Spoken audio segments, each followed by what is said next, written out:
शुरुआत नई एक करते हैं हम, क्षमा याचना करते हैं, संवत्सरी का पर्व है महान।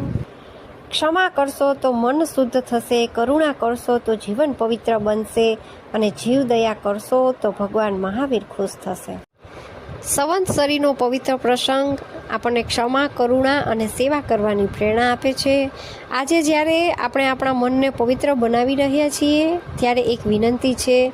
અમારા સદભાવના બળદ આશ્રમમાં હજારો બળદો આશ્રય લઈ રહ્યા છે કે જે વૃદ્ધ, બીમાર, નિસહાય, નિરાધાર છે। એ બળદને અમે જીવે ત્યાં સુધી ખૂબ સારી રીતે રાખીએ છીએ। તેઓ બોલી શકતા નથી પણ તેમની આંખો સેવા અને સ્નેહની અપેક્ષા રાખે છે। તો ચાલો સૌ સાથે મળી આ સંવત્સરીના પાવન પર્વ નિમિત્તે આ અબોલ જીવ માટે ફૂલ નહીં તો ફૂલની પાંખડી આપી ભગવાન મહાવીરના અનન્ય આશીર્વાદ પ્રાપ્ત કરીએ અને પુણ્યના ભાગીદાર।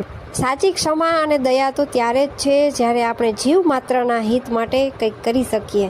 વધુ માહિતી માટે અમારા નીચે આપેલા નંબર ઉપર સંપર્ક કરવા વિનંતી। સદભાવના બળદ આશ્રમ રાજકોટમાં વિઝિટ કરવા એકવાર અવશ્ય પધારજો। ધન્યવાદ।